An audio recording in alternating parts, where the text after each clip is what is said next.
म्हणून ह्या विषयासंदर्भामध्ये त्या विभागातील आमचे लोकप्रतिनिधी काही शेतकऱ्याची मीटिंग आपण मुख्यमंत्र्यांसोबत लावू. आपण सुरुवातीला शेतकरी महामार्ग हा कसा सगळ्या ठिकाणी जवळपास विरोधक होत गेला आहे. पण कोल्हापूरपर्यंत सोलापूरमध्ये झाला आहे, पण तिथे काही ठिकाणी पर्याय त्यांनी काढलाय. आपण आपल्या जिल्ह्याची सुपीकता पाहून आपला हळदीचं रजिस्टर्ड पीक पाहून आणि आपल्या शेतकऱ्याचे कष्ट पाहून पैसा एक दिवस निघून जातो.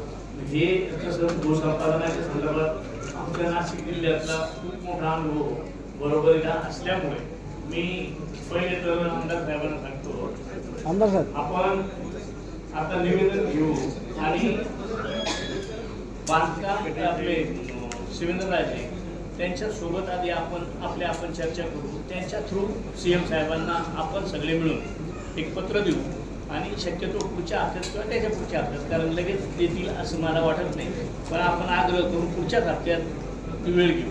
आम्ही सुद्धा त्यांना निवेदन दिले. आपण जिल्ह्याचे पालकमंत्री म्हणून सगळे लोकप्रतिनिधी म्हणून एक बैठक लावावी. पालकमंत्री सीएम साहेबांकडे लागली तर त्याच्यामध्ये काहीतरी रिझल्ट लागेल. शिवेंद्रराजे पण आहे.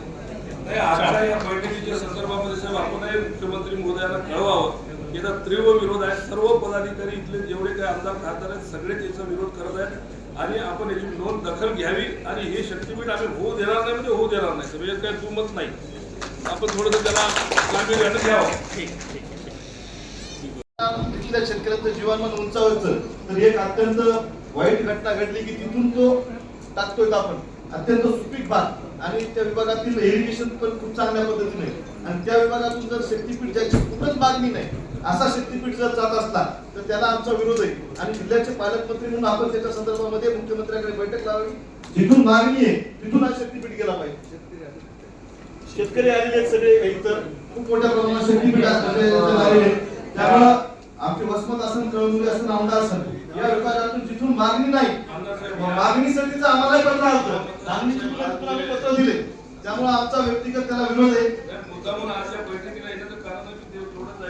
100% विरोध आहे साहेब. काही करा पण ते आमचा शेतीपीठ जे होणार आहे ते रद्द करा एवढी आमची मागणी आहे.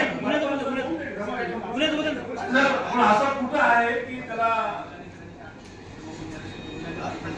बरं साहेब खासदार साहेब हे असं चालणार नाही. आम्ही हे शक्तीपीठ कसा होऊ देत नाही आणि तुम्हाला आता इथं सगळ्या पालकमंत्री महोदय तुम्हाला अधिकार नाही तो गुन्हे दाखल करायचा आमचा हक्क आहे तो. आम्ही आमच्या लढा लढू. पण तुम्हाला सांगतो असं जर तुम्ही जोर जबरदस्ती करत असाल तर ते चालणार नाही. मागे चालू देत नाही. आम्ही नाताही चालू करत नाही. मागे तुम्ही असा प्रयत्न केला म्हणजे आपल्या स्वतःच्या हक्कासाठी नाही लढायचं का? आता जसं यांनी सांगितलं काय भूमी होऊन त्याला काय फाशी घ्यायची का? कशामुळं तुम्ही तुमचं गव्हर्नमेंटला कळलं ना साहेब. याला विरोध आहे तुम्ही कळवा. आम्ही नाही ऍप्लिकेशन करू शकत. गुन्हे मागे असेल अधिकारातच नाहीये साहेब. ऍक्च्युअली नाहीये. आज तुम्ही म्हणता की नोटिफिकेशन नाही निघाल मग आम्हाला कोणी आधार तुम्ही सांगता गुन्हे कशा काय दाखल करता? शेतकरी एका जागी आले त्याने बैठक घेतली. बैठक घेतल्यानंतर त्याच्यावर गुन्हे दाखल करायचा काही विषय नाही. तुम्हाला मी त्या मतदारसंघाचा डॉक्टर म्हणून तुम्हाला मागणी माझी ते गुन्हे वापस घेण्यात यावे. सगळ्याचा अधिकार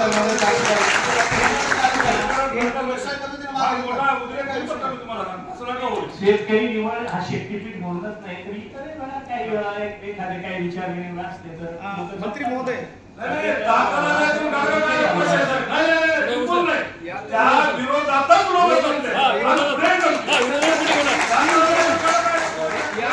याच्या अगोदर 4 वेळा बैठक झाली तेव्हा गुन्हे दाखल झाले नाही. आम्ही आमच्या भावना मांडायच्या की नाही फक्त शेतकऱ्याचं खच्चीकरण करण्याच्या हेतून हे गुन्हे नोंद झालेले बाकी काहीच विषय नाही. येणाऱ्या काळात कोणी शेतकऱ्यांना साहेब आमची एसपी साहेब आपल्याला विनंती आहे त्या सन्माननीय पोलीस निरीक्षकाला आपण तात्काळ तिथून हलवा.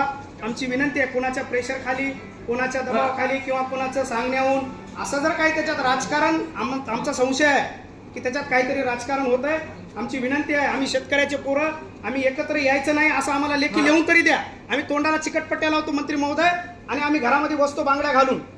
आता मी तुम्हाला इथं आलो धकलीत बाहेर हे काय आरोपी आहेत?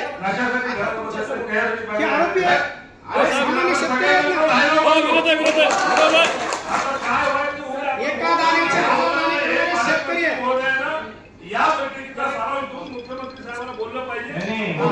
मागणी नसताना हा रोड का पूर्ण 500 हेक्टरी पूर्ण जिल्ह्यातल्या ग्रामसभेचा ठराव आहे या साहेब, शेतकऱ्यांच्या आमचा ठराव विरोधात. सुद्धा आहे. बरोबर आहे. साहेब एक मिनिट माझं ऐकून घ्या.